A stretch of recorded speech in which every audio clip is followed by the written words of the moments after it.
Radio ಪಾಠ. Radio ಪಾಠ SSLC ವಿದ್ಯಾರ್ಥಿಗಳ ಶಿಕ್ಷಣ ಹಿತದೃಷ್ಟಿಯಿಂದ ಜನಧ್ವನಿ ಸಮುದಾಯ ಬಾನುಲಿ ಕೇಂದ್ರ ಹಾಗೂ ಶಿಕ್ಷಣ ಇಲಾಖೆಯ ಸಹಯೋಗದೊಂದಿಗೆ ಪ್ರಸಾರವಾಗುತ್ತಿರುವ ಸರಣಿ ಕಾರ್ಯಕ್ರಮ. ಈ ಕಾರ್ಯಕ್ರಮವು ಪ್ರಸ್ತುತ ಪಠ್ಯಕ್ರಮಕ್ಕೆ ಅನುಗುಣವಾಗಿ ಆಯಾ ವಿಷಯಕ್ಕೆ ಸಂಬಂಧಿಸಿದ ವಿಷಯವಾರು ಶಿಕ್ಷಕರಿಂದ ಪರೀಕ್ಷಾ ಸಿದ್ಧತೆ ಹಾಗೂ ಪಠ್ಯಕ್ರಮ ಬೋಧನೆ. ತಪ್ಪದೇ ಕೇಳಿ ಪ್ರತಿ ಭಾನುವಾರ, ಮಂಗಳವಾರ ಹಾಗೂ ಶುಕ್ರವಾರ ನಿಮ್ಮ ಜನಧ್ವನಿ ಬಾನುಲಿ ಕೇಂದ್ರದಲ್ಲಿ ರೇಡಿಯೋ ಪಾಠ.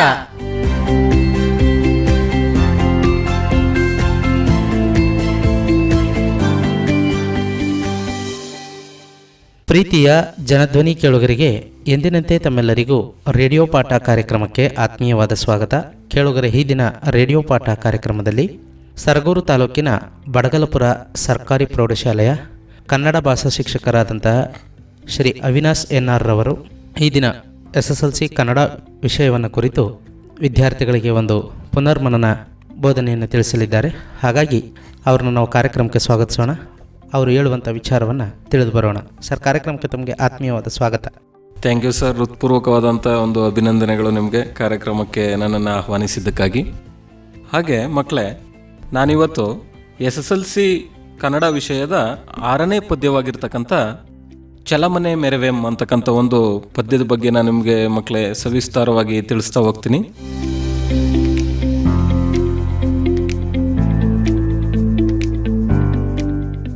ಚಲಮನೆ ಮೆರವೆಂ ಅಂತಕ್ಕಂಥ ಪದ್ಯದ ಬಗ್ಗೆ ತಿಳ್ಕೊಳ್ಳೋಕ್ಕಿಂತ ಮುಂಚೆ ಈ ಒಂದು ಪದ್ಯವನ್ನು ಬರೆದಿರ್ತಕ್ಕಂಥ ಕವಿ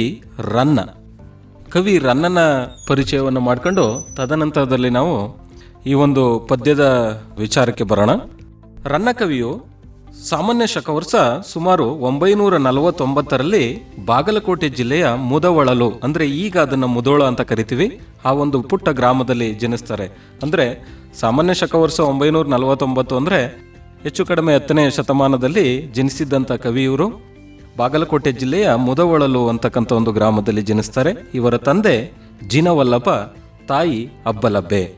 ಇವರು ಚಾಲುಕ್ಯ ದೊರೆಯಾಗಿದ್ದಂಥ ತೈಲಪನ ಆಸ್ಥಾನದಲ್ಲಿ ಆಸ್ಥಾನ ಕವಿಯಾಗಿರ್ತಾರೆ.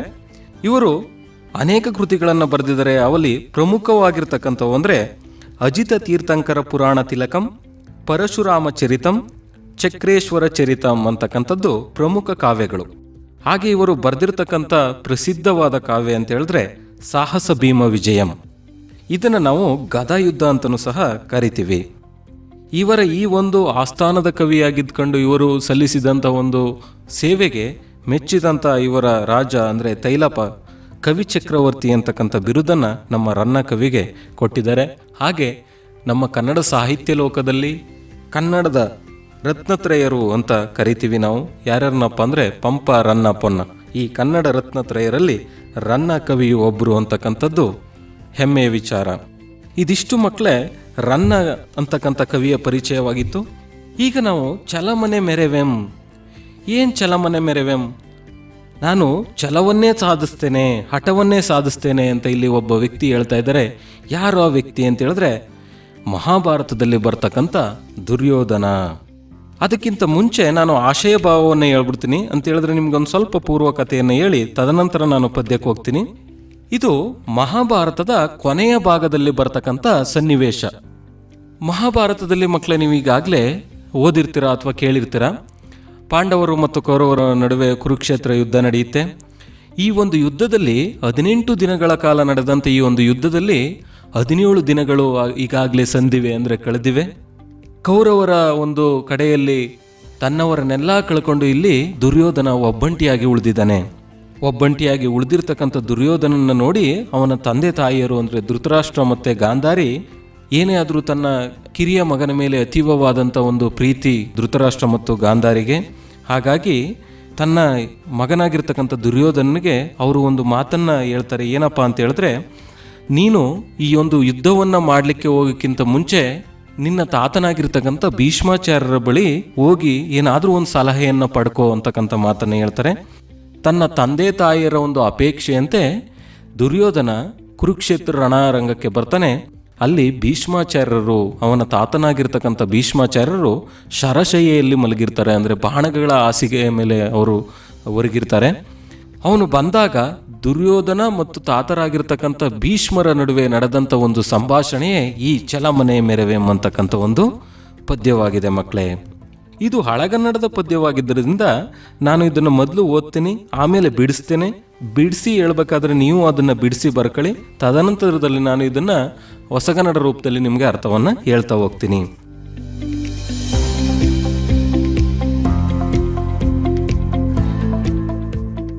ಚಲಮನೆ ಮೆರವೆಂ ರನ್ನ ವಚನ.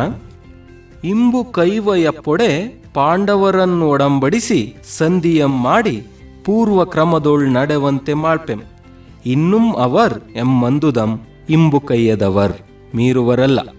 ನೀನುಂ ಎಮ್ಮ ಪೇಳ್ದುದಂ ಮೀರದೆ ನೆಗಳಲ್ ವೇಳ್ಕುಮೆನೆ ಸುಯೋಧನಂ ಮುಗುಳ್ನಗೆ ನಕ್ಕು. ಈಗ ನಾನು ಬಿಡಿಸ್ತೀನಿ ನೋಡಿ ಮಕ್ಕಳು, ಇದನ್ನು ನೀವು ಪೆನ್ಸಿಲ್ ಇಟ್ಕೊಂಡು ಅದನ್ನು ಬಿಡಿಸಿ ಬರ್ಕೊಳ್ಳಿ, ಆವಾಗ ಬೇಗ ಅರ್ಥ ಆಗುತ್ತೆ. ಇಂಬು ಕೈವ ಎ ಹೊಡೆದ್ರೆ ಆ ಸಿಗುತ್ತೆ. ಇಂಬು ಕೈವ ಅಪ್ಪೊಡೆ ಪಾಂಡವರನ್ ನೋ ಅಂತಕ್ಕಂಥದ್ದನ್ನ ನಾವು ಅರ್ಧ ಮಾಡಿದ್ರೆ ಅಲ್ಲಿ ಓ ಸಿಗುತ್ತೆ, ಓ ಉಳಿಯುತ್ತೆ. ಪಾಂಡವರನ್ ಒಡಂಬಡಿಸಿ ಸಂಧಿಯ ಮಾಡಿ ಪೂರ್ವ ಕ್ರಮದೊಳ್ ನಡೆವಂತೆ ಮಾಳ್ಪೆಂ. ಇನ್ನುಂ ಮಾ ಅರ್ಧ ಮಾಡಿದ್ರೆ ಆ ಸಿಗುತ್ತೆ, ನಮಗೆ ಆ ಉಳಿಯುತ್ತೆ. ಅವರ್ ಇನ್ನುಂ ಅವರ್ ರೇ ಹೊಡೆದ್ರೆ ಎ ಸಿಗುತ್ತೆ. ಎಮ್ಮ ಮಾ ಹೊಡೆದ್ರೆ ಆ ಸಿಗುತ್ತೆ. ಎಮ್ಮ ಅಂದುದಂ ಅಂದುದಂ ಇಂಬುಕ್ ಅಯ್ಯದವರ್ ಕಾ ಹೊಡೆದ್ರೆ ಆ ಸಿಗುತ್ತೆ. ಇಂಬುಕ್ ಅಯ್ಯದವರ್ ಮೀರುವರಲ್ಲ. ನೀನುಂ ಮೇ ಅರ್ಧ ಮಾಡಿದ್ರೆ ಎ ಸಿಗುತ್ತೆ. ನೀನುಂ ಎಮ್ಮ ಪೇಳ್ದುದಂ ಮೀರದೆ ನೆಗಳಲ್ ವೇಳ್ಕುಂ ಮೇ ಅರ್ಧ ಮಾಡಿದ್ರೆ ಎ ಸಿಗುತ್ತೆ. ಏನೇ ಸುಯೋಧನಂ ಮುಗುಳ್ನಗೆ ನಕ್ಕು. ನೋಡಿ ಮಕ್ಕಳು, ಈಗ ನಾನು ಅರ್ಥ ಹೇಳ್ತಾ ಹೋಗ್ತೀನಿ. ಇಂಬುಕ್ ಐವ ಅಪ್ಪೊಡೆ, ಇಂಬುಕ್ ಐವ ನೀನು ಒಪ್ಪುವುದಾದರೆ, ಇಂಬುಕೈವ ಅಪ್ಪೊಡೆ ನೀನು ಒಪ್ಪುವುದಾದರೆ. ಈ ಮಾತನ್ನ ಭೀಷ್ಮಾಚಾರ್ಯರು ದುರ್ಯೋಧನಿಗೆ ಹೇಳ್ತಾ ಇದ್ದಾರೆ. ನೀನು ಒಪ್ಪುವುದಾದರೆ ಪಾಂಡವರನ್ ಒಡಂಬಡಿಸಿ, ಪಾಂಡವರನ್ನ ಒಡಂಬಡಿಸಿ ಅಂದರೆ ಒಪ್ಪಿಸಿ. ನೀನು ಒಪ್ಪುವುದಾದರೆ ದುರ್ಯೋಧನ, ನಾನು ಪಾಂಡವರನ್ ಒಡಂಬಡಿಸಿ, ಪಾಂಡವರನ್ನು ಒಪ್ಪಿಸಿ, ಸಂಧಿಯಂ ಮಾಡಿ ಒಪ್ಪಂದವನ್ನ ಮಾಡಿಸ್ತೀನಿ, ನಿನ್ನ ಮತ್ತೆ ಪಾಂಡವರ ನಡುವೆ ಒಪ್ಪಂದವನ್ನ ಮಾಡಿಸಿ ಪೂರ್ವ ಕ್ರಮದೊಳ್ ನಡೆವಂತೆ ಮಾಳ್ಪೆಂ. ಪೂರ್ವ ಕ್ರಮ ಅಂದರೆ ನೀವು ಮೊದಲು ಯಾವ ರೀತಿ ಅನ್ಯೋನ್ಯತೆಯಿಂದ ಬಾಳ್ತಿದ್ರೋ, ಯಾವ ರೀತಿ ಎರಡೂ ಕುಟುಂಬಗಳು ಅನ್ಯೋನ್ಯವಾಗಿದ್ವೋ ಅದೇ ರೀತಿ ನಾನು ಮಾಳ್ಪೆಂ ಮಾಡ್ತೀನಿ. ಪೂರ್ವ ಕ್ರಮದೊಳ್ ನಡೆವಂತೆ ಮಾಳ್ಪೆಂ, ಮೊದಲು ನೀವು ಯಾವ ರೀತಿ ಅನ್ಯೋನ್ಯತೆಯಿಂದ ಬದುಕ್ತಿದ್ರೋ ಬಾಳ್ತಿದ್ರೋ ಅದೇ ರೀತಿ ಮಾಡ್ತೀನಿ. ಇನ್ನುಂ ಅವರ್ ಈಗಲೂ ಸಹ, ಇನ್ನುಂ ಈಗಲೂ ಸಹ, ಅವರ್ ಅಂದರೆ ಪಾಂಡವರು, ಎಂ ಅಂದುದಂ ಈಗಲೂ ಸಹ ಪಾಂಡವರು ನಾನು ಹೇಳಿದ್ದನ್ನ, ಇಂಬು ಕೈಯದವರ್ ಮೀರುವರಲ್ಲ ಒಪ್ಕೋತಾರೆ. ಈಗಲೂ ಸಹ ಪಾಂಡವರು ನಾನು ಹೇಳಿದ್ದನ್ನ ಒಪ್ಕೋತಾರೆ, ಮೀರುವರಲ್ಲ, ಅವ್ರು ಯಾವುದೇ ಕಾರಣಕ್ಕೂ ನನ್ನ ಮಾತನ್ನ ಮೀರೋದಿಲ್ಲ. ನೀನುಂ ಹಾಗೆ ನೀನೂ ಸಹ, ಎಮ್ಮ ಪೇಳ್ದುದಂ ನಾವು ಹೇಳಿದ್ದನ್ನ ಮೀರದೆ, ನನ್ನ ಮಾತನ್ನು ನೀನೂ ಸಹ ಮೀರದೆ, ನೆಗಳಲ್ ವೇಳ್ಕುಂ ಒಪ್ಪಿಕೊಳ್ಳಬೇಕು ಎನೆ ಎಂದು ಹೇಳಿದಾಗ ಸುಯೋಧನಂ ಮುಗುಳ್ನಗೆ ನಕ್ಕು. ಈ ಮಾತನ್ನ ಹೇಳಿದಾಗ ಭೀಷ್ಮಾಚಾರ್ಯರು ಸುಯೋಧನ ಅಂದರೆ ದುರ್ಯೋಧನ ಮುಗುಳ್ನಗೆ ನಕ್ಕು. ಮುಗುಳ್ನಗೆ ಅಂತ ಹೇಳಿದ್ರೆ ನೋಡಿ, ಆ ಮುಗುಳ್ನಗೆಯಲ್ಲಿ ಅವನ ಛಲ ಕಾಣಿಸುತ್ತೆ ನಮಗೆ. ಅಂದರೆ ಇಷ್ಟು ಇದೊಂದು 3 ಸಾಲು ಹೇಳ್ದಂಥ ಭೀಷ್ಮಾಚಾರ್ಯರಿಗೆ ದುರ್ಯೋಧನ ಇದು ಪೂರ್ತಿ ಪದ್ಯವನ್ನು ಹೇಳ್ತಾ ಹೋಗ್ತಾನೆ. ಅಂದರೆ ಅವನ ಛಲ ಎಷ್ಟಿದೆ, ಅವನ ಹಠ ಎಷ್ಟಿದೆ, ಅವನ ಕೋಪ ಎಷ್ಟಿದೆ ಅನ್ನೋದನ್ನು ಇನ್ನು ಮುಂದಿನ ಪದ್ಯಗಳು ವಿವರಿಸ್ತಾ ಹೋಗ್ತವೆ ಮಕ್ಕಳೇ. ನಾನು ಇನ್ನೊಂದು ಸಲ ಸಾರಾಂಶ ಹೇಳ್ಬಿಡ್ತೀನಿ ನೋಡಿ. ಇದು 3 ಸಾಲಿನದು. ನೀನು ಒಪ್ಪೋದಾದರೆ ನಾನು ಪಾಂಡವರ ಜೊತೆ ಮಾತನಾಡಿ ನಿನ್ನ ಮತ್ತು ಪಾಂಡವರ ನಡುವೆ ಒಪ್ಪಂದವನ್ನು ಮಾಡ್ತೀನಿ. ಒಪ್ಪಂದವನ್ನು ಮಾಡಿ ನೀನು ಮತ್ತು ಪಾಂಡವರು ಮೊದಲಿನ ರೀತಿ ಯಾವ ರೀತಿ ಅನ್ಯೋನ್ಯತೆಯಿಂದ ಬದುಕ್ತಿದ್ರೋ ಅದೇ ರೀತಿ ಮಾಡ್ತೀನಿ. ಈಗಲೂ ಸಹ ಪಾಂಡವರು ನಾನು ಹೇಳಿದ ಮಾತನ್ನು ಮೀರುವವರೆಲ್ಲ ಒಪ್ಕೊಳ್ತಾರೆ. ಹಾಗೆ ನೀನು ಸಹ ನಾನು ಹೇಳಿದ ಹಾಗೆ ಒಪ್ಪಂದವನ್ನು ಮಾಡಿಕೋ ಅಂತ ಹೇಳಿದಾಗ ಭೀಷ್ಮಾಚಾರ್ಯರು ದುರ್ಯೋಧನ ಈ ಮಾತುಗಳನ್ನು ಕೇಳಿ ಮುಗುಳ್ನಗೆ ನಕ್ಕು ಅಂದರೆ ಭೀಷ್ಮರ ಇಷ್ಟು ಮಾತಿಗೆ ದುರ್ಯೋಧನ ಹೇಗೆಲ್ಲ ಮಾತನಾಡ್ತಾನೆ, ಮುಂದೆ ಹೇಗೆಲ್ಲ ಅವನ ಕೋಪವನ್ನು, ಅವನ ಅಳಲನ್ನು, ಅವನ ಒಂದು ಛಲವನ್ನು ಯಾವ ರೀತಿ ವ್ಯಕ್ತಪಡಿಸ್ತಾನೆ ತಾತರಾಗಿರ್ತಕ್ಕಂಥ ಭೀಷ್ಮಾಚಾರ್ಯರ ಮುಂದೆ ಅಂತ ಹೇಳ್ತಾ ಹೋಗ್ತಾರೆ ಇಲ್ಲಿ ಕವಿ. ನೋಡಿ ಮಕ್ಕಳೇ, ರನ್ನ ಕವಿ. ಮುಂದಿನ ಪ್ಯಾರಕ್ಕೆ ಹೋಗ್ತೀನಿ ನಾನು. ನಿಮಗೆ ಪೊಡಮಟ್ಟು ಪೋಪಿ ಸಮಕಟ್ಟಿಂ ಬಂದೆನ್ ಅಹಿತರೊಳ್ ಸಂಧಿಯ ನೇಮ್ ಸಮಕೊಳಿಸಲೆಂದು ಬಂದೆನೆ ಸಮರದೊಳೆನ ಗಜ್ಜ ಪೇಳಿಂ ಆವುದು ಕಜ್ಜಂ. ಈಗ ನನ್ನ ಬಿಡಿಸ್ತೀನಿ ನೋಡಿ ಮಕ್ಕಳೇ. ನಿಮಗೆ ಪೊಡೆಮಟ್ಟು ಪೋಪ್, ಪಿ ಅರ್ಧ ಮಾಡಿದ್ರೆ ಈ ಸಿಗುತ್ತೆ, ಈ ಸಮಕಟ್ಟಿಂ ಬಂದೆನ್ ನಾನ ಅರ್ಧ ಮಾಡಿದ್ರೆ ಆ ಸಿಗುತ್ತೆ, ಅಹಿತರೋಳ್ ಸಂಧಿಯನ್ ಏಮ್ ಸಮಕೊಳಿಸಲೆಂದು ಬಂದೆನೆ ಸಮರದೊಳ್, ಸಮರದೊಳ್ ಲೇನ ಅರ್ಧ ಮಾಡಿದ್ರೆ ಎ ಸಿಗುತ್ತೆ, ಎನಗ್ ಎನಗ್ ಗಾನ ಅರ್ಧ ಮಾಡಿದ್ರೆ ಆ ಸಿಗುತ್ತೆ ಅಜ್ಜ, ಪೇಳಿಂ ಮಾನ ಅರ್ಧ ಮಾಡಿದ್ರೆ ಆ ಕೇಳಿ ಆ ಸಿಗುತ್ತೆ, ಪೇಳಿಂ ಆವುದು ಕಜ್ಜಂ. ನೋಡಿ ಮಕ್ಕಳೇ, ಭೀಷ್ಮಾಚಾರ್ಯರ ಈ ಒಂದು ಮಾತಿಗೆ ಅಂದರೆ ಪಾಂಡವರ ಜೊತೆ ನೀನು ಒಪ್ಪಂದವನ್ನು ಮಾಡ್ಕೋ, ಈಗಲೂ ಕಾಲ ಮಿಂಚಿಲ್ಲ, ಈ ಹಿಂದೆ ನೀವು ಯಾವ ರೀತಿ ಅನ್ಯೋನ್ಯತೆಯಿಂದ ಇದ್ರೂ ಅದೇ ರೀತಿ ಬದುಕ್ಬೋದು ಅಂತ ಹೇಳಿದಂಥ ಭೀಷ್ಮಾಚಾರ್ಯರ ಮಾತಿಗೆ ಮುಂದುವರೆದು ದುರ್ಯೋಧನ ಯಾವ ರೀತಿ ತನ್ನ ಹಠವನ್ನು ಹೇಳ್ತಾನೆ. ಅದಕ್ಕೆ ನೋಡಿ ಮಕ್ಕಳು, ಇದನ್ನ ಛಲಮನೆ ಮೇರೆವೆಂ ಅಂದರೆ ನಾನು ಹಠವನ್ನೇ ಸಾಧಿಸ್ತೀನಿ ಅಂತಕ್ಕಂಥ ದುರ್ಯೋಧನ ಛಲದ ಮಾತುಗಳು, ಅವನ ಛಲದ ಸ್ವಭಾವ ಈ ಮುಂದೆ ವ್ಯಕ್ತವಾಗುತ್ತೆ. ನೋಡಿ ಏನು ಹೇಳ್ತಾನೆ ತಾತರಾಗಿರ್ತಕ್ಕಂಥ ಭೀಷ್ಮಾಚಾರ್ಯರಿಗೆ ಅಂದರೆ, ನಿಮಗೆ ಪೊಡೆಮಟ್ಟು ಪೋಪ್ ಈ ಸಮಕಟ್ಟಿಂ ಬಂದೆನ್ ಅಂದರೆ ನಿಮಗೆ ಪೊಡೆಮಟ್ಟು ಅಂದರೆ ನಮಸ್ಕರಿಸಿ, ಪೋಪ್ ಅಂದರೆ ಹೋಗಲು, ನಿಮಗೆ ನಮಸ್ಕರಿಸಿ ಹೋಗಲು ಈ ಸಮಕಟ್ಟಿಂ ಬಂದೆನ್ ನಿಮಗೆ ನಮಸ್ಕರಿಸಿ ಹೋಗುವ ಕಾರಣಕ್ಕೋಸ್ಕರ ಈ ಸಮಕಟ್ಟಿಂ, ಸಮಕಟ್ಟಿಂ ಅಂದರೆ ಕಾರಣ, ನಿಮಗೆ ಪೊಡಮಟ್ಟು ಪೋಪ್ ನಿಮಗೆ ನಮಸ್ಕರಿಸಿ, ಪೊಡಮಟ್ಟು ಅಂದರೆ ನಮಸ್ಕರಿಸಿ, ನಿಮಗೆ ನಮಸ್ಕರಿಸಿ ಹೋಗಲು ಈ ಸಮಕಟ್ಟಿಂ ಈ ಕಾರಣಕ್ಕೋಸ್ಕರ ಬಂದಿದ್ದೀನಿ ಅಜ್ಜ ನಾನು. ಈ ಒಂದು ರಣರಂಗಕ್ಕೆ ನಿಮಗೆ ನಮಸ್ಕರಿಸಿ ನಿಮ್ಮಿಂದ ಏನಾದರೂ ಸಲಹೆಯನ್ನು ತೆಗೆದುಕೊಂಡು ಹೋಗ್ಲಿಕ್ಕೆ ಬಂದಿದ್ದೀನಿ ಅಜ್ಜ ನಾನು. ಅದನ್ನು ಹೊರತುಪಡಿಸಿ ಅಹಿತರೋಳ್ ಸಂಧಿಯ ನೇಮ್ ಸಮಕೊಳಿಸಲೆಂದು ಬಂದೇನೆ. ಅಹಿತರು ಅಂದ್ರೆ ಶತ್ರುಗಳು, ನನ್ನ ಶತ್ರುಗಳಾಗಿರ್ತಕ್ಕಂಥ ಪಾಂಡವರ ಜೊತೆ ಸಂಧಿಯನ್ನ ಮಾಡಿಸಿ, ಒಪ್ಪಂದವನ್ನ ಮಾಡಿಸಿ ಅಂತ ಸಮಕೊಳಿಸಲೆಂದು ಬಂದೇನೆ. ಸಮಕೊಳಿಸಲು ಅಂದ್ರೆ ಕೇಳಿಕೊಂಡು ಹೋಗೋದಕ್ಕೆ, ನನ್ನ ಅವ್ರ ಜೊತೆ ಒಪ್ಪಂದವನ್ನ ಮಾಡಿಸಿ ಅಂತ ಕೇಳೋದಕ್ಕೆ ಬಂದಿದ್ದೇನೆ ನಾನು. ಬಂದೇನೆ ಅವ್ರ ಜೊತೆ ಒಪ್ಪಂದವನ್ನ ಮಾಡಿಸಿ ನನಗೆ ಅಂತ ಬಂದಿದ್ದೀನ. ಸಮರದೋಳ್ ಎನಗಜ್ಜ, ಸಮರದಲ್ಲಿ ಅಂದ್ರೆ ನಾಳಿನ ಯುದ್ಧದಲ್ಲಿ ಅಜ್ಜ ಪೇಳಿಂ ನೀವು ನನಗೆ ಹೇಳಿ, ಆವುದು ಕಜ್ಜಂ ನನಗೆ ಸಲಹೆಯನ್ನು ಕೊಡಿ, ನಾನು ಏನು ಕೆಲಸ ಮಾಡಬೇಕು, ನಾಳಿನ ಯುದ್ಧದಲ್ಲಿ ನಾನು ಹೇಗೆ ಹೋರಾಡಬೇಕು ಅಂತಕ್ಕಂಥ ಸಲಹೆಯನ್ನು ಕೊಡಿ. ಅದನ್ನು ಬಿಟ್ಟು ನೀವು ಸಂಧಿಯನ್ನು ಮಾಡಿಸ್ತೀನಿ ಪಾಂಡವರ ಜೊತೆ, ಅವ್ರ ಜೊತೆ ಒಪ್ಪಂದವನ್ನು ಮಾಡಿಸ್ತೀನಿ ಅಂತ ಹೇಳಬೇಡಿ. ನೋಡಿ ಇನ್ನೊಂದು ಸಲ ಸಾರಾಂಶ ಹೇಳ್ಬಿಡ್ತೀನಿ ನೋಡಿ ಮಕ್ಕಳೇ. ತಾತ ನಿಮಗೆ ನಮಸ್ಕರಿಸಿ ಹೋಗಲು, ನಿಮಗೆ ನಮಸ್ಕರಿಸಿ ಹೋಗುವ ಈ ಕಾರಣಕ್ಕಾಗಿ ಬಂದೆನು ನಾನು ಇಲ್ಲಿಗೆ. ಅದನ್ನು ಬಿಟ್ಟು ನನ್ನ ಶತ್ರುಗಳಾಗಿರ್ತಕ್ಕಂಥ ಪಾಂಡವರ ಜೊತೆ ಸಂಧಿಯನ್ನು ಮಾಡಿಸಿ, ಒಪ್ಪಂದವನ್ನು ಮಾಡಿಸಿ ಅಂತ ಕೇಳೋದಿಕ್ಕೆ ಬಂದಿದ್ದೀನಿ ನಾನು. ನಾಳಿನ ಯುದ್ಧದಲ್ಲಿ ಅಜ್ಜ ನೀವು ಹೇಳಿ ನಾನು ಯಾವ ಕೆಲಸವನ್ನು ಮಾಡಲಿ, ನನಗೆ ಅಂತ ಸಲಹೆ ಕೊಡಿ ನೀವು ಅಂತ ಹೇಳ್ತಾ ಇದ್ದಾನೆ. ಇನ್ನೂ ಮುಂದುವರೆದು ತನ್ನ ಒಂದು ಆಟ, ತನ್ನ ಕೋಪವನ್ನು ಏನು ಹೇಳ್ತಾನೆ ನೋಡಿ. ನೆಲಕಿರಿವೆನೆಂದು ಬಗೆದಿರೆ ಛಲಕಿರಿವೆಂ ಪಾಂಡು ಸುತರೋಳಿ ನೆಲನಿದು ಪಾಳ್ನೆಲ ನೆನಗೆ ದಿನಪಸುತನಂ ಕೊಲಿಸಿದ ನೆಲನೊಡನೆ ಮತ್ತೆ ಪುದುವಾಳ್ದಪೆನೆ. ಇದನ್ನ ಬಿಡಿಸ್ತಾ ಓದ್ತೀನಿ ನೋಡಿ ಮಕ್ಕಳೇ. ನೆಲಕಿರಿವೆನೆಂದು ಬಗೆದಿರೆ ಛಲಕಿರಿವೆಂ ಪಾಂಡು ಸುತರೋಳಿ, ಪಾಂಡು ಸುತರೋಳಿ ಈ ನೆಲನಿದು, ಪಾಂಡು ಸುತರೋಳ್ ಲೀನ ಅರ್ಧ ಮಾಡಿದ್ರೆ ಈ ಕಿಳಿ ಈ ಸಿಗುತ್ತೆ, ಪಾಂಡು ಸುತರೋಳ್ ಈ ನೆಲನಿದು ಪಾಳ್ನೆಲನ್, ಪಾಳ್ನೆಲನ್ ನೇ ಅರ್ಧ ಮಾಡಿದ್ರೆ ಏ ಸಿಗುತ್ತೆ ಎನಗೆ ದಿನಪಸುತನಂ ಕೊಲಿಸಿದ ನೆಲನೊಡನೆ ಮತ್ತೆ ಪುದುವಾಳ್ದಪೆನೆ. ನೋಡಿ ಅಜ್ಜ ನೀವು ಹೇಳ್ತಾ ಇದ್ದೀರಾ ಪಾಂಡವ್ರ ಜೊತೆ ನಾನು ಒಪ್ಪಂದವನ್ನ ಮಾಡಿಸ್ತೀನಿ, ಅವ್ರ ಜೊತೆ ನೀನು ಒಪ್ಪಂದ ಮಾಡಿಕೊಂಡು ಅನ್ಯೋನ್ಯತೆಯಿಂದ ಬದುಕು ಅಂತ ಹೇಳ್ತಾ ಇದ್ದೀರಲ್ಲ ಅಂತ ಹೇಳಿ ಮುಂದುವರೆದು ಏನು ಹೇಳ್ತಾನೆ ನೋಡಿ ದುರ್ಯೋಧನ. ಅಜ್ಜ ನೆಲಕಿರಿವೆನೆಂದು ಬಗೆದಿರೆ, ನಾನು ಈ ನೆಲಕ್ಕೋಸ್ಕರ ಬದುಕಿದ್ದೀನಿ ಅಂತ ಅನ್ಕೊಂಡಿದ್ದೀರಾ? ಅವ್ರ ಜೊತೆ ಒಪ್ಪಂದವನ್ನ ಮಾಡ್ಕೊಂಡು ನಾನು ಅನ್ಯೋನ್ಯತೆಯಿಂದ ಬದುಕಲಿಕ್ಕೆ ಇಲ್ಲ. ಹಸ್ತಿನಾವತಿ ರಾಜ್ಯಕ್ಕೋಸ್ಕರ, ಈ ಭೂಮಿಗೋಸ್ಕರ ನಾನು ನನ್ನ ಜೀವವನ್ನು ಹಿಡಿದಿಟ್ಕೊಂಡಿದ್ದೀನಿ ಅಂತ ಅನ್ಕೊಂಡಿದ್ದೀರಾ? ಇಲ್ಲ. ನೆಲಕಿರುವೆನೆಂದು ಬಗೆದಿರೆ ನಾನು ನೆಲಕ್ಕೋಸ್ಕರ, ಭೂಮಿಗೋಸ್ಕರ ಬದುಕಿದ್ದೀನಿ ಅಂತ ಅನ್ಕೊಂಡಿದ್ದೀರಾ? ಇಲ್ಲ. ಛಲಕಿರುವೆಂ, ನಾನು ನನ್ನ ಹಠಕ್ಕೋಸ್ಕರ ಬದುಕಿದ್ದೀನಿ. ಪಾಂಡು ಸುತರೋಳ್ ಈ ನೆಲನಿದು.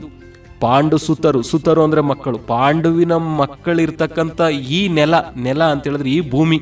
ಪಾಳ್ನೆಲ ಎನಗೆ, ಪಾಳ್ನೆಲ ಅಂತ ಹೇಳಿದ್ರೆ ಇದೊಂಥರ ನನಗೆ ಪಾಳು ಬಿದ್ದ ಭೂಮಿ ಇದ್ದಂಗೆ. ಪಾಳು ಬಿದ್ದ ಭೂಮಿ ಅಂದ್ರೆ ನಾವು ಬಂಜರು ಭೂಮಿ ಅಂತ ಕರಿತೀವಿ. ಅಂದ್ರೆ ಬೆಳೆಗೆ ಯೋಗ್ಯವಲ್ಲದ ಭೂಮಿ ಇದ್ದಂಗೆ. ಇದರಿಂದ ನನಗೆ ಏನೂ ಪ್ರಯೋಜನ ಇಲ್ಲ. ದಿನಪಸುತನಂ, ಕೊಲಿಸಿದ ನೆಲನೊಡನೆ.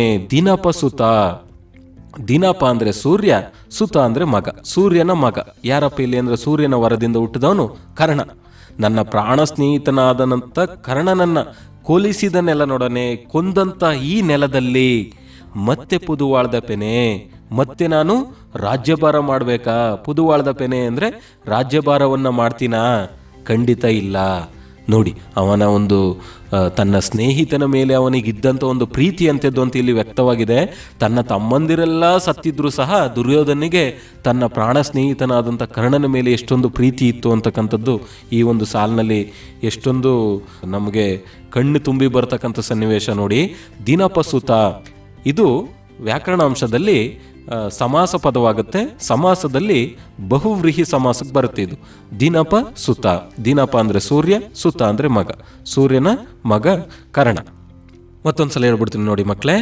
ಭೀಷ್ಮಾಚಾರ್ಯರು ಪಾಂಡವರ ಜೊತೆ ಒಪ್ಪಂದವನ್ನ ಮಾಡಿಸ್ತೀನಿ ಅಂತ ಹೇಳಿದಂಥ ಸಂದರ್ಭದಲ್ಲಿ ದುರ್ಯೋಧನ ತನ್ನ ಒಂದು ಮನದೊಳಗಿನ ಕಿಚ್ಚನ್ನು ಯಾವ ರೀತಿ ತೋಡ್ಕತಾನೆ ನೋಡಿ. ನೆಲಕಿರುವೆನೆಂದು ಬಗೆದಿರೆ ನಾನು ಹಸ್ತಿನಾವತಿ ರಾಜ್ಯ, ನೆಲ, ಭೂಮಿಗೆ ಬದುಕಿದ್ದೀನಿ ಅಂತ ಅನ್ಕೊಂಡಿದ್ದೀರ ತಾತ? ಇಲ್ಲ. ನಾನು ಛಲಕಿರುವೆಂ, ನಾನು ಹಠಕ್ಕೋಸ್ಕರ ಬದುಕಿದ್ದೀನಿ. ಪಾಂಡು ಸುತರೋಳು ಈ ನೆಲನಿದು. ಪಾಂಡುವಿನ ಮಕ್ಕಳು ಇರ್ತಕ್ಕಂಥ ಈ ಭೂಮಿ ನನಗೆ ಪಾಳ್ನೆಲ ಇದ್ದಂಗೆ. ಪಾಳ್ನೆಲ ಅಂತ ಹೇಳಿದ್ರೆ ಅದು ಪ್ರಯೋಜನವಿಲ್ಲದ ಭೂಮಿ ಇದ್ದಂಗೆ ನನಗೆ. ದಿನಪಸುತನಂ, ಕೊಲಿಸಿದ ನೆಲನೊಡನೆ. ದಿನಪಸುತ ಅಂದ್ರೆ ಸೂರ್ಯನ ಮಗ, ಅಂದ್ರೆ ನನ್ನ ಪ್ರೀತಿಯ ಸ್ನೇಹಿತ ಕರ್ಣನನ್ನ ಕೊಂದಂತ ಈ ನೆಲದಲ್ಲಿ ನಾನು ಮತ್ತೆ ಪುದುವಾಳ್ದ ಪೆನೆ, ಮತ್ತೆ ರಾಜ್ಯಭಾರ ಮಾಡಬೇಕಾ ನಾನು ಅಂತ ಹೇಳ್ತಿದ್ದಾನೆ.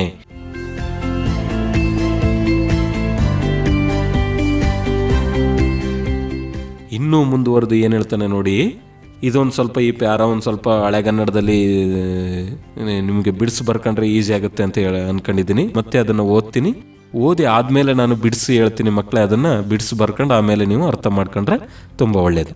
ನೋಡಿ, ಎನ್ನಣುಗಾಳನ್ ಎನ್ನಣುಗದಮ್ಮನನ್ ಇಕ್ಕಿದ ಪಾರ್ಥ ಭೀಮರ್ ಉಳ್ಳ ಅನ್ನೆಗಂ ಒಲ್ಲೆನ್ ಎನ್ನ ಒಡಲೊಳ್ ಎನ್ನ ಹಸು ಉಳ್ಳಿನಿಂ ಅಜ್ಜ ಸಂಧಿಯಂ ಮುನ್ನಂ ಅವಂದಿರ್ಬರುಮನ್ ಇಕ್ಕುವೆನ್ ಇಕ್ಕಿ ಬಳಿಕ್ಕೆ ಸಂಧಿಗೊಯ್ವೆನ್ ಅಗಳದ ಅಂತಕಾತ್ಮಜನೊಳ್ ಎನ್ನ ಅಳಲ್ ಆರಿದೊಡೆ ಆಗದೆಂಬೆನೆ.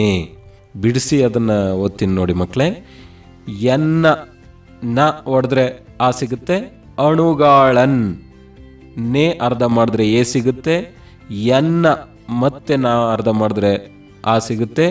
ಅಣುಗದಮ್ಮನನ್ ನೀ ಅರ್ಧ ಮಾಡಿದ್ರೆ ಈ ಸಿಗುತ್ತೆ.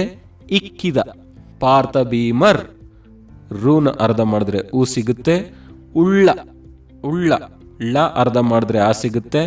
ಅನ್ನೆಗಂ ಅನ್ನೆಗಂ ಮೋ ಅರ್ಧ ಮಾಡಿದ್ರೆ ಓ ಸಿಗುತ್ತೆ. ಒಲ್ಲೆನ್ ನೇ ಅರ್ಧ ಮಾಡಿದ್ರೆ ಎ ಸಿಗುತ್ತೆ.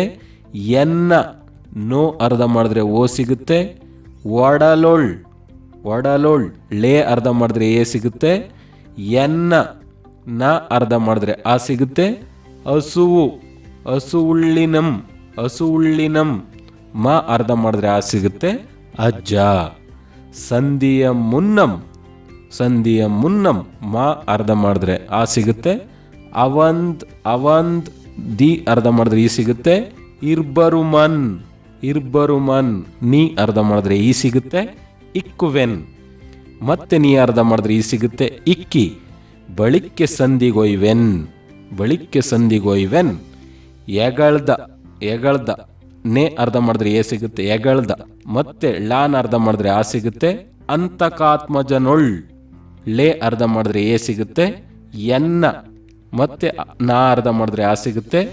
ಅಳಲ್ ಅಳಲ್ ಲಾನ ಅರ್ಧ ಮಾಡಿದ್ರೆ ಅಕ್ಕೆ ಇಳಿ ಆ ಸಿಗುತ್ತೆ, ಆರಿದೊಡೆ ಆರಿದೊಡೆ. ಡಾನ ಅರ್ಧ ಮಾಡಿದ್ರೆ ಆ ಸಿಗುತ್ತೆ, ಆಗದೆಂಬೆನೆ. ನೋಡಿ ಇಲ್ಲಿ ಏನು ಹೇಳ್ತಾನೆ, ಯಾಕೆ ತಾನು ಸಂಧಿಯನ್ನು ಮಾಡ್ಕೊಳ್ಳೋದಿಲ್ಲ, ಯಾಕೆ ಅವನಿಗೆ ಅಷ್ಟೊಂದು ಕೋಪ ಇದೆ ಪಾಂಡವರ ಮೇಲೆ ಅನ್ನೋದಕ್ಕೆ ಏನು ಹೇಳ್ತಾನೆ ನೋಡಿ ಇಲ್ಲಿ ದುರ್ಯೋಧನ. ಎನ್ನ ಅಣುಗಾಳನ್, ಎನ್ನ ಅಂದರೆ ನನ್ನ, ಅಣು ಅಂತ ಹೇಳಿದ್ರೆ ಪ್ರೀತಿಯ, ಎನ್ನ ಅಣುಗಾಳನ್ ನನ್ನ ಪ್ರೀತಿಯ. ಅಣು ಅಂದರೆ ಪ್ರೀತಿ, ಗಾಳ ಅಂದರೆ ಗೆಳೆಯ. ಎನ್ನ ಅಂದರೆ ನನ್ನ, ಅಣು ಅಂದರೆ ಪ್ರೀತಿ, ಗಾಳ ಅಂದರೆ ಗೆಳೆಯ. ನನ್ನ ಪ್ರೀತಿಯ ಗೆಳೆಯ, ಹಾಗೆ ಎನ್ನ ಅಣುಗದಮ್ಮನನ್, ಹಾಗೆ ನನ್ನ ಪ್ರೀತಿಯ ತಮ್ಮನನ್. ಇಕ್ಕಿದ, ಇಕ್ಕಿದ ಅಂದರೆ ಕೊಂದಂತಹ. ನೋಡಿ ಇನ್ನೊಂದ್ಸಲ ಹೇಳ್ಬಿಡ್ತೀನಿ. ಎನ್ನ ಅಣುಗಾಳನ್ ಅಂದರೆ ನನ್ನ ಪ್ರೀತಿಯ ಗೆಳೆಯನನ್ನ, ಸ್ನೇಹಿತನನ್ನ. ಎನ್ನ ಅಣುಗದಮ್ಮನನ್, ನನ್ನ ಪ್ರೀತಿಯ ತಮ್ಮನನ್ನ. ಯಾರಪ್ಪ ಇಲ್ಲಿ ತನ್ನ ಪ್ರೀತಿಯ ಸ್ನೇಹಿತ ಅಂದರೆ ಕರ್ಣ. ಎನ್ನ ಅಣುಗಾಳನ್, ನನ್ನ ಪ್ರೀತಿಯ ಗೆಳೆಯನಾದಂಥ ಕರ್ಣನನ್ನ. ಎನ್ನ ಅಣುಗದಮ್ಮನನ್, ನನ್ನ ಪ್ರೀತಿಯ ತಮ್ಮನಾಗಿರ್ತಕ್ಕಂಥ ದುಶ್ಯಾಸನನನ್ನ. ಇಕ್ಕಿದ, ಇಕ್ಕಿದ ಅಂದರೆ ಕೊಂದಂತಹ. ಪಾರ್ಥ ಭೀಮರ್, ಪಾರ್ಥ ಅಂತ ಹೇಳಿದ್ರೆ ಇಲ್ಲಿ ಅರ್ಜುನ, ಭೀಮ. ಇಲ್ಲಿ ಕರ್ಣನನ್ನ ಅರ್ಜುನ ಕೊಂದಿದ್ದಾನೆ, ಇಲ್ಲಿ ದುಶ್ಯಾಸನನನ್ನ ಭೀಮ ಕೊಂದಿದ್ದಾನೆ. ಇವರಿಬ್ರು ಇವರಿಬ್ರು ಇರೋವರೆಗೂ ಸಹ ಅನ್ಯಗಮ್ ಅಂದರೆ ಇಲ್ಲಿ ಅರ್ಜುನ ಮತ್ತೆ ಭೀಮರು ಇರುವವರೆಗೆ, ಅನ್ಯಗಮ್ ಅಂದ್ರೆ ಇರುವವರೆಗೆ, ಒಲ್ಲೆನು ನಾನು ಒಪ್ಪೋದಿಲ್ಲ. ಏನನ್ನ? ಸಂಧಿಯನ್ನ. ಇಲ್ಲಿ ನನ್ನ ಪ್ರೀತಿಯ ಗೆಳೆಯನಾಗಿರ್ತಕ್ಕಂಥ ಕರ್ಣನನ್ನ ಅರ್ಜುನ ಕೊಂದಿದ್ದಾನೆ, ನನ್ನ ಪ್ರೀತಿಯ ತಮ್ಮನಾಗಿರ್ತಕ್ಕಂಥ ದುಶ್ಯಾಸನನನ್ನ ಭೀಮ ಕೊಂದಿದ್ದಾನೆ. ಇವರಿಬ್ರು ಬದುಕಿರೋವರೆಗೂ ಸಹ ನಾನು ಒಲ್ಲೆನ್, ಇವರಿಬ್ರು ಇರೋವರೆಗೂ ಸಹ ನಾನು ಸಂಧಿಗೆ ಒಪ್ಪೋದಿಲ್ಲ. ಒಪ್ಪುವುದಿಲ್ಲ. ಒಲ್ಲೆನ್ ಎನ್ನ ಒಡಲೊಳ್, ನನ್ನ, ಎನ್ನ ಅಂದರೆ ನನ್ನ, ಒಡಲು ದೇಹದಲ್ಲಿ, ನನ್ನ ದೇಹದಲ್ಲಿ, ಒಡಲೊಳ್ ಎನ್ನ ಹಸು ಅಂದರೆ ಪ್ರಾಣ, ನನ್ನ ದೇಹದಲ್ಲಿ ಪ್ರಾಣ, ಹಸು ಉಳ್ಳೆನ್, ನನ್ನ ದೇಹದಲ್ಲಿ ಪ್ರಾಣ ಇರುವವರೆಗೂ ಅಜ್ಜ. ಸಂಧಿಯಂ ಮುನ್ನ, ನಾನು ನನ್ನ ದೇಹದಲ್ಲಿ ಪ್ರಾಣ ಇರೋವರೆಗೂ ಸಹ ಅವರಿಬ್ಬರನ್ನ ಕೊಲ್ಲೋದಕ್ಕಿಂತ ಮುಂಚೆ ಸಂಧಿಯಂ ಮುನ್ನ, ಸಂಧಿಯನ್ನು ಮಾಡ್ಕೊಳ್ಳೋದಿಲ್ಲ. ಹಾಗೂ ಸಂಧಿಯನ್ನು ಮಾಡ್ಕೊಳ್ಳೇಬೇಕು ಅಂದರೆ ಸಂಧಿಯಂ ಮುನ್ನ, ಸಂಧಿ ಒಪ್ಪಂದಕ್ಕೂ ಮುಂಚೆ, ಒಪ್ಪಂದಕ್ಕೂ ಮುಂಚೆ. ಅವಂದಿರ್ಬರು ಅವರಿಬ್ಬರನ್ನ, ಯಾರಿಬ್ಬರನ್ನ? ಕರ್ಣ ಮತ್ತೆ ದುಶ್ಯಾಸನನ್ನ ಕೊಂದಿರ್ತಕ್ಕಂಥ ಅರ್ಜುನ ಮತ್ತು ಭೀಮ ಇಬ್ಬರನ್ನು ಇಕ್ಕುವೆನು, ಕೊಲ್ತೀನಿ. ಇಕ್ಕಿ ಕೊಂದ ಬಳಿಕ, ಇಕ್ಕಿ ಬಳಿಕೆ, ಅವರಿಬ್ಬರನ್ನು ಕೊಂದ ಬಳಿಕ, ಕೊಂದ ನಂತರ ಸಂಧಿಗೊಯ್ವೆನ್, ನೀನು ಹೇಳ್ದಂಗೆ ಬೇಕಾದ್ರೆ ನಾನು ಒಪ್ಪಂದಕ್ಕೆ ಹೋಗ್ತೀನಿ. ಯಾರ ಬಳಿ? ಅಂತಕಾತ್ಮಜನೊಳ್, ಅಂತಕಾತ್ಮಜ, ಅಂತಕ ಅಂದರೆ ಯಮ, ಅಂತಕಾತ್ಮಜ ಅಂದರೆ ಯಮನ ವರದಿಂದ ಹುಟ್ಟಿದವನು, ಯುಧಿಷ್ಠಿರ, ಧರ್ಮರಾಯ ಅಂತ ಕರಿತೀವಿ ನಾವು. ಪಾಂಡುವಿನ ಮಗನಾಗಿರ್ತಕ್ಕಂಥ ಧರ್ಮರಾಯನ ಬಳಿಗೆ ನಾನು ಇವರಿಬ್ಬರನ್ನ ಕೊಂದು ಆಮೇಲೆ ಬೇಕಾದ್ರೆ ಹೋಗ್ತೀನಿ ನಾನು ಎಲ್ಲಿಗೆ? ಒಪ್ಪಂದಕ್ಕೆ. ಯಾರ ಬಳಿಗೆ? ಅಂತಕಾತ್ಮಜನೊಳ್, ಅಂತಕಾತ್ಮಜ. ಇದು ಅಷ್ಟೇ ಮಕ್ಕಳೇ, ಇದು ವ್ಯಾಕರಣಾಂಶದಲ್ಲಿ ಬಹುರ್ವಿ ಸಮಾಸಕ್ಕೆ ಬರುತ್ತೆ. ಅಂತಕಾತ್ಮಜ ಅಂದರೆ ಯಮನ ವರದಿಂದ ಹುಟ್ಟಿದವನು, ಅರ್ಥ ಯುಧಿಷ್ಠಿರ. ನಾನು ಬೇಕಾದ್ರೆ ಧರ್ಮರಾಯನ ಬಳಿಗೆ ಒಪ್ಪಂದಕ್ಕೆ ಹೋಗ್ತೀನಿ. ಎನ್ನ ಅಳಲ್ ಆರಿದೊಡೆ, ಎನ್ನ ಅಂದ್ರೆ ನನ್ನ, ಅಳಲ್ ಅಂದ್ರೆ ದುಃಖ ಆರಿದೊಡೆ ಕಡಿಮೆ ಆದಾಗ ಆಗದೆಂಬೇನೆ, ಆಗ ನಾನು ಸಂಧಿಯನ್ನು ಮಾಡ್ಕೊಳ್ಳಲ್ಲ ಅಂತ ಹೇಳ್ತೀನ? ಖಂಡಿತ ಮಾಡ್ಕೊಡ್ತೀನಿ. ಯಾವಾಗಪ್ಪ ಅಂತ ಹೇಳಿದ್ರೆ ನೋಡಿ ಮಕ್ಕಳ, ಇನ್ನೊಂದ್ಸಲ ನಾನು ಇದ್ರ ಸಾರಾಂಶ ಹೇಳ್ಬಿಡ್ತೀನಿ. ನಾನು ಯಾಕೆ ಆ ಒಂದು ಪಾಂಡವರ ಜೊತೆ ಈಗಲೇ ಸಂಧಿಯನ್ನು ಮಾಡ್ಕೊಳ್ಳೋದಿಲ್ಲ ಅಂತ ಹೇಳಿದ್ರೆ ನೋಡಿ, ನನ್ನ ಪ್ರೀತಿಯ ಗೆಳೆಯನಾದಂಥ ಕರ್ಣನನ್ನು, ನನ್ನ ಪ್ರೀತಿಯ ತಮ್ಮನಾಗಿರ್ತಕ್ಕಂಥ ದುಶ್ಯಾಸನನನ್ನು ಕೊಂದಿರುವ ಅರ್ಜುನ ಮತ್ತು ಭೀಮರು ಇರುವವರೆಗೂ ನಾನು ಸಂಧಿಗೆ ಒಪ್ಪುವುದಿಲ್ಲ. ಯಾಕಂದರೆ ನನ್ನ ದೇಹದಲ್ಲಿ ಪ್ರಾಣ ಇರೋವರೆಗೂ ಸಹ ನಾನು ಅವರಿಬ್ಬರನ್ನ ಕೊಲ್ತೀನಿ. ಆಮೇಲೆ ಬೇಕಾದರೆ ಸಂಧಿಯನ್ನು ಮಾಡ್ಕೋತೀನಿ. ಅವರಿಬ್ಬರನ್ನ ಕೊಂದು ಆಮೇಲೆ ನಾನು ಸಂಧಿಯನ್ನು ಮಾಡ್ಕೋತೀನಿ. ಯಾರ ಜೊತೆ? ಪಾಂಡವರ ಹಿರಿಯ ಮಗನಾಗಿರ್ತಕ್ಕಂಥ ಯುಧಿಷ್ಠಿರ, ಧರ್ಮರಾಯನ ಜೊತೆ ಸಂಧಿಯನ್ನು ಮಾಡ್ಕೋತೀನಿ. ನನ್ನ ದುಃಖ, ನನ್ನ ಕೋಪವೆಲ್ಲ ಅವರಿಬ್ಬರನ್ನ ಕೊಂದು ಆದಮೇಲೆ ನಾನು ಸಂಧಿಯನ್ನು ಒಪ್ಪೋದಿಲ್ಲ ಅಂತೀನಿ ಅಜ್ಜ, ಖಂಡಿತ ನಾನು ಸಂಧಿಯನ್ನು ಮಾಡ್ಕೋತೀನಿ. ಆದರೆ ಅರ್ಜುನ ಮತ್ತು ಭೀಮರನ್ನು ಕೊಂದ ನಂತರ ಅಂತ ಹೇಳ್ತಿದ್ದಾನೆ. ಇನ್ನೂ ಮುಂದುವರೆದು ಏನು ಹೇಳ್ತಾನೆ ನೋಡಿ ಮಕ್ಕಳೇ, ಪುಟ್ಟಿದ ನೂರ್ವರುಂ ಎನ್ನೊಡ ಹುಟ್ಟಿದ ನೂರ್ವರುಂ ಇದಿರ್ಚಿ ಸತ್ತೊಡೆ ಕೋಪಂ ಪುಟ್ಟಿ ಪೊದಳ್ದುದು ಸತ್ತರ್ ಪುಟ್ಟರೆ ಪಾಂಡವರೊಳ್ ಇರಿದು ಚಲಮನೆ ಮೆರೆವೆಂ. ಇಲ್ಲಿ ಕೆಲವೊಂದು ಹಳೆಗನ್ನಡ ಪದಗಳು ಬಂದಿದೆ ನೋಡಿ ಮಕ್ಕಳೇ. ಇಲ್ಲಿ ಲಾ ಮತ್ತೆ ರಾಗೆ ಅಂತ ಹೇಳಿದ್ರೆ, ಲಾ ಅಂತ ಹೇಳಿದ್ರೆ ಅಡ್ಡಗೆರೆ ಇಲ್ಲದೆ ಇದ್ರೆ ಅದನ್ನ ಲಾ ಅಂತ ಕರಿತೀವಿ, ಅಡ್ಡಗೆರೆ ಇದ್ರೆ ರಾ ಅಂತ ಕರಿತೀವಿ. ನೋಡಿ ಇದನ್ನ ಬಿಡಿಸಿ ಓದ್ತೀನಿ ನಾನು. ಪುಟ್ಟಿದ ನೂರ್ವರುಂ ಮೇನ ಅರ್ಧ ಮಾಡಿದ್ರೆ ಎ ಸಿಗುತ್ತೆ. ಎನ್ನೊಡ ಹುಟ್ಟಿದ ನೂರ್ವರುಂ ಮೀ ಅರ್ಧ ಮಾಡಿದ್ರೆ ಈ ಸಿಗುತ್ತೆ. ಇದಿರ್ಚಿ ಸತ್ತೊಡೆ ಕೋಪಂ ಪುಟ್ಟಿ ಪೊದಳ್ದುದು ಸತ್ತರ್ ಪುಟ್ಟರೆ ಪಾಂಡವರೊಳ್ ಇರಿದು, ಪಾಂಡವರೊಳ್ ಳಿ ಅರ್ಧ ಮಾಡಿದ್ರೆ ಈ ಸಿಗುತ್ತೆ, ಇರಿದು ಚಲಮನೆ ಮೆರೆವೆಂ. ನೋಡಿ ಏನ್ ಹೇಳ್ತಾ ಇದ್ದಾನೆ, ಪುಟ್ಟಿದ ನೂರ್ವರುಂ, ಹುಟ್ಟಿದ ನಾವು ಧೃತರಾಷ್ಟ್ರ ಮತ್ತು ಗಾಂಧಾರಿ ಅಂದ್ರೆ ನನ್ನ ತಂದೆ ತಾಯಿಗಳಿಗೆ ನಾವು 100 ಜನ ಮಕ್ಕಳು ಹುಟ್ಟಿದ್ವಿ. ಎನ್ನೊಡ ಹುಟ್ಟಿದ 100 ನಾವೆಲ್ಲ ಒಡ ಹುಟ್ಟಿದವರು, 100 ಜನ ಅಣ್ಣ ತಮ್ಮಂದರು ನಾವು. ನನ್ನ ತಂದೆ ತಾಯಿಗಿರ್ತಕ್ಕಂಥ ಧೃತರಾಷ್ಟ್ರ ಮತ್ತೆ ತಾಯಿ ಗಾಂಧಾರಿಗೆ 100 ಜನ ಮಕ್ಕಳು. 100 ಜನರು ನನ್ನ ಒಂದು ಸ್ವಂತ ರಕ್ತದಿಂದ ನನ್ನ ತಮ್ಮಂದರು ಅವರು. ಇದಿರ್ಚಿ ಸತ್ತೊಡೆ, ಏನಾಗಿ ಸತ್ತಿದ್ದಾರೆ ಅವರು? ಇದಿರ್ಚಿ ಅಂದ್ರೆ ಹೋರಾಡಿ ಸತ್ತಿದ್ದಾರೆ. ಹಾಗೆ ಕೋಪಂ ಪುಟ್ಟಿ ಪೊದಳ್ದುದು, ಅದಕ್ಕೋಸ್ಕರ ನನ್ನಲ್ಲಿ ಕೋಪಂ ಪುಟ್ಟಿ ಪೊದಳ್ದು ಅಂದ್ರೆ ಅಧಿಕವಾಗಿದೆ. ನನ್ನಲ್ಲಿ ಒಂದು ಕೋಪ, ರೋಷ, ಆವೇಶ ಅಧಿಕವಾಗಿದೆ. ನೀನು ಹೇಳ್ತಾ ಇದೆಯಲ್ಲ, ಪಾಂಡವರು ಎಲ್ಲರನ್ನೂ ಕೊಂದಿದ್ದಾರೆ, ನಿನ್ನನ್ನು ಸಹ ಕೊಂದು ಬಿಡ್ಬೋದು, ಹಾಗಾಗಿ ಒಪ್ಪಂದವನ್ನು ಮಾಡ್ಕೊಬಿಡು, ಅರ್ಧ ರಾಜ್ಯವನ್ನು ತಗೋಬಿಡು, ಅವ್ರ ಜೊತೆ ಅನುನ್ಯತೆಯಿಂದ ಇದ್ಬಿಡು ಅಂತ. ಸತ್ತರ್ ಪುಟ್ಟರೆ, ಸತ್ರೆ ಮತ್ತೆ ಹುಟ್ಟೋದೇ ಇಲ್ವಾ? ಪಾಂಡವರೊಳ್ ಇರಿದು, ಆ ಪಾಂಡವರನ್ನು ನಾನು ಇರಿದು ಅಂದ್ರೆ ಕೊಂದು, ಛಲಮನೆ ಮೆರೆವೆಂ, ಛಲವನ್ನೇ ನಾನು ಸಾಧಿಸ್ತೀನಿ ಅಜ್ಜ. ಅಂದ್ರೆ ಇಲ್ಲಿ ಒಂದ್ ಕಡೆ ಹೇಳ್ತಾನೆ, ಪುನರಪಿ ಜನನಂ ಪುನರಪಿ ಮರಣಂ ಅಂತ. ಅಂದ್ರೆ ಮತ್ತೆ ಮನುಷ್ಯನಾದವನು ಹುಟ್ಟುತ್ತಾ ಇರ್ತಾನೆ, ಮತ್ತೆ ಅವನು ಇನ್ನೊಂದ್ಸಲ ಸಾಯ್ತಾ ಇರ್ತಾನೆ ಅಂತಕ್ಕಂಥದ್ದು ಈ ಮಾತಿನ ಒಂದು ಅರ್ಥ. ನೋಡಿ, ನನ್ನ ತಂದೆ ತಾಯಿಯರಿಗೆ ಹುಟ್ಟಿದವರು ನಾವು 100 ಜನ ಮಕ್ಕಳು. ಆ 100 ಜನರಲ್ಲಿ ನಾನೇ ಹಿರಿಯ ಮಗ. ನನ್ನಿಂದ ತದನಂತರದಲ್ಲಿ ಹುಟ್ಟಿದವರು 100 ಜನ. ನಾವು 100 ಜನ ಮಕ್ಕಳು ನನ್ನ ತಂದೆ ತಾಯಿಯರಿಗೆ. ಈ 100 ಜನರಲ್ಲಿ ನನ್ನ ತಮ್ಮಂದಿರಲ್ಲಿ ಏನಾಗಿದ್ದಾರೆ? ಇದಿರ್ಚಿ ಹೋರಾಡಿ ಸತ್ತಿದ್ದಾರೆ. ಅದರಿಂದ ನನಗೆ ಕೋಪ ಅಧಿಕವಾಗಿದೆ. ನಾನು ಯಾವುದೇ ಕಾರಣಕ್ಕೂ ಸಂಧಿಯನ್ನು ಮಾಡ್ಕೊಳ್ಳೋದಿಲ್ಲ, ಒಪ್ಪಂದವನ್ನು ಮಾಡ್ಕೊಳ್ಳೋದಿಲ್ಲ. ನಾನು ಪಾಂಡವರನ್ನೇ ಏನು ಮಾಡ್ತೀನಿ? ಕೊಂದು ನನ್ನ ಹಠವನ್ನೇ ಸಾಧಿಸ್ತೀನಿ ನಾನು ಅಂತ ಹೇಳ್ತಾ ಇದ್ದಾನೆ. ಕೊನೆಗೆ ಅವನ ನಿರ್ಧಾರವನ್ನೇ ಹೇಳ್ತಾನೆ ನೋಡಿ ದುರ್ಯೋಧನ ತನ್ನ ತಾತನಾಗಿರ್ತಕ್ಕಂಥ ಭೀಷ್ಮಾಚಾರ್ಯನಿಗೆ. ಈ ಮುಂದಿನ ಸಾಲುಗಳು, ಕಾದದಿರೆನಜ್ಜ ಪಾಂಡವರಾದರ್ ಮೇಣ್ ಇಂದಿನೊಂದೆ ಸಮರದೊಳ್ ಆಮ್ ಮೇಣಾದೆನ್ ಅದರಿಂದೆ ಪಾಂಡವರ್ಗಾದುದು ಮೇಣಾಯ್ತು ಕೌರವಂಗ್ ಅವನೀತಳಂ. ಬಿಡಿಸಿ ಓದ್ತೀನಿ ನೋಡಿ ಮಕ್ಕಳು ಇದನ್ನ.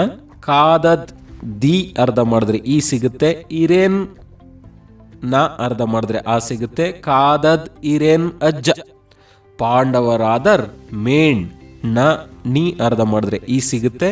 ಇಂದಿನ್ ನೋ ಅರ್ಧ ಮಾಡಿದ್ರೆ ಓ ಸಿಗುತ್ತೆ. ಒಂದೇ ಸಮರದೊಳ್ ಲಕ್ಕೇಳಿ ಲಾನ ಅರ್ಧ ಮಾಡಿದ್ರೆ ಆ ಕೇಳಿ ಆ ಸಿಗುತ್ತೆ. ಆಮ್ ಮೇಣಾದೆನ್ ನಾನು ಅರ್ಧ ಮಾಡಿದ್ರೆ ಆ ಸಿಗುತ್ತೆ.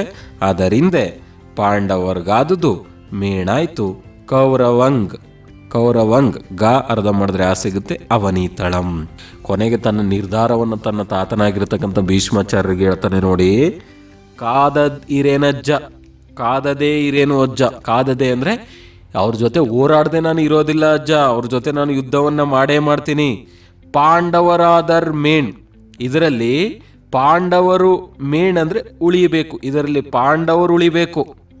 ಇಂದಿನ್ ಒಂದೇ, ಇಲ್ಲ ಅಂದ್ರೆ ಸಮರದೊಳ್ ಆ ಯುದ್ಧದಲ್ಲಿ ಆಮ್ ಮೇಣಾದೆನ್, ಇಲ್ಲ ಅಂದ್ರೆ ಆಮ್ ಅಂದ್ರೆ ನಾನು ಉಳಿಬೇಕು. ನೀನು ಎಷ್ಟೇ ನನ್ನನ್ನು ಒಪ್ಪಂದ ಮಾಡ್ಕೊ ಸಂಧಿ ಮಾಡ್ಕೊ ಅಂದ್ರು ನಾನು ಒಪ್ಪೋದಿಲ್ಲ ಅಜ್ಜ. ನಾಳಿನ ಯುದ್ಧದಲ್ಲಿ ಪಾಂಡವರು ಉಳಿಬೇಕು, ಇಲ್ಲ ಅಂದ್ರೆ ಆ ಒಂದು ಯುದ್ಧದಲ್ಲಿ ನಾನು ಉಳಿಬೇಕು. ಮೇಣಾದೆನ್ ನಾನು ಉಳಿಯಬೇಕು. ಇದರಿಂದ ಈ ಯುದ್ಧದಿಂದ ಪಾಂಡವರ್ಗಾದುದು ಮೇಣ್ ಆಯ್ತು. ಈ ಒಂದು ಯುದ್ಧದಿಂದ ಈ ಹಸ್ತಿನಾವತಿ ರಾಜ್ಯ ಪಾಂಡವರಿಗಾಗುತ್ತೆ, ಇಲ್ಲಾಂದ್ರೆ ಮೇಣ ಆಯಿತು ಅಂದರೆ ನನಗೆ ಉಳಿಯುತ್ತೆ. ಕೌರವಂಗ್ ಅವನೀತಳಂ, ಇಲ್ಲಾಂದರೆ ಕೌರವರಿಗೆ ಅಂದರೆ ನನಗೆ ಈ ಒಂದು ಅವನಿ ಅಂದರೆ ಭೂಮಿ, ಅವನಿ ಅಂದರೆ ಭೂಮಿ, ಈ ಒಂದು ಭೂಮಿ ನನಗೆ ಉಳಿಯುತ್ತೆ ಅಂತಕ್ಕಂಥ ಒಂದು ಮಾತನ್ನೇ ಹೇಳ್ತಾನೆ. ಅಂದರೆ ಈ ಒಂದು ಪದ್ಯದಿಂದ ನಮಗೆ ಏನು ಗೊತ್ತಾಗುತ್ತೆ ಅಂದರೆ ಮಕ್ಕಳೇ, ಅವನ ಒಂದು ಹಠ, ತನ್ನವರನ್ನೆಲ್ಲ ಕಳ್ಕೊಂಡಿದ್ರು ಸಹ ತನ್ನ ಮೇಲೆ ತನಗಿದ್ದಂಥ ಒಂದು ನಂಬಿಕೆ, ಆ ಒಂದು ಛಲ ಅಂತಕ್ಕಂಥದ್ದು ಇಲ್ಲಿ ವ್ಯಕ್ತವಾಗುತ್ತೆ ಮಕ್ಕಳೇ. ಹಂಗಾಗಿ ಈ ಒಂದು ಛಲಮನೆ ಮೆರವೆಂ ಅಂತಕ್ಕಂಥ ಒಂದು ಪದ್ಯವನ್ನು ರನ್ನಕವಿ ನಮಗೆ ಕಣ್ಣಿಗೆ ಕಟ್ಟುವ ರೀತಿಯಲ್ಲಿ ಬಹಳ ಅದ್ಭುತವಾಗಿ ಹೇಳಿದರೆ ಈ ಒಂದು ಪದ್ಯ ನಿಮಗೆ ಅರ್ಥ ಆಗಿದೆ ಅಂತ ಅನ್ಕೋತೀನಿ. ಈ ಹಳೆಗನ್ನಡ ಪದ್ಯಗಳನ್ನು ಮಕ್ಕಳೇ ನೀವು ಬಿಡಿಸಿ ಬರ್ಕೊಂಡಷ್ಟು ನಿಮಗೆ ಬೇಗ ಅರ್ಥ ಆಗುತ್ತೆ. ಇಷ್ಟು ಪದಗಳ ಅರ್ಥ ಎಲ್ಲ ನಿಮಗೆ ಅರ್ಥ ಆಗಿದೆ ಅಂತ ಅನ್ಕೋತೀನಿ. ಜೊತೆಗೆ ಈ ಪಾಠವನ್ನು ಹೇಳಲಿಕ್ಕೆ ನನಗೆ ಅವಕಾಶ ಮಾಡಿಕೊಟ್ಟಂಥ ನಮ್ಮ ಸಮುದಾಯ ಬಾನುಲಿ ಕೇಂದ್ರ ಅಂದರೆ ಜನಧ್ವನಿ ಸಮುದಾಯ ಬಾನುಲಿ ಕೇಂದ್ರವಾಗಿರ್ತಕ್ಕಂಥ 90.8 FM ಜನಧ್ವನಿ ಈ ಒಂದು ಬಾನುಲಿ ಕೇಂದ್ರಕ್ಕೆ ನಾನು ತುಂಬು ಹೃದಯದ ಒಂದು ಧನ್ಯವಾದಗಳನ್ನು ಹೇಳ್ತಾ, ಈ ಅವಕಾಶ ಮಾಡಿಕೊಟ್ಟಂಥ ಎಲ್ಲ ನನ್ನ ಹಿತೈಷಿಗಳು, ಸ್ನೇಹಿತರಿಗೆ ಅಭಿನಂದನೆಯನ್ನು ಸಲ್ಲಿಸ್ತಾ ನನ್ನ ಮಾತನ್ನು ಮುಗಿಸ್ತಾ ಇದ್ದೀನಿ ಮಕ್ಕಳೇ. ಎಲ್ರಿಗೂ ಒಳ್ಳೆಯದಾಗಲಿ, ಎಲ್ಲರೂ ತುಂಬ ಚೆನ್ನಾಗಿ ಎಕ್ಸಾಮನ್ನು ಬರೀರಿ. Thank you.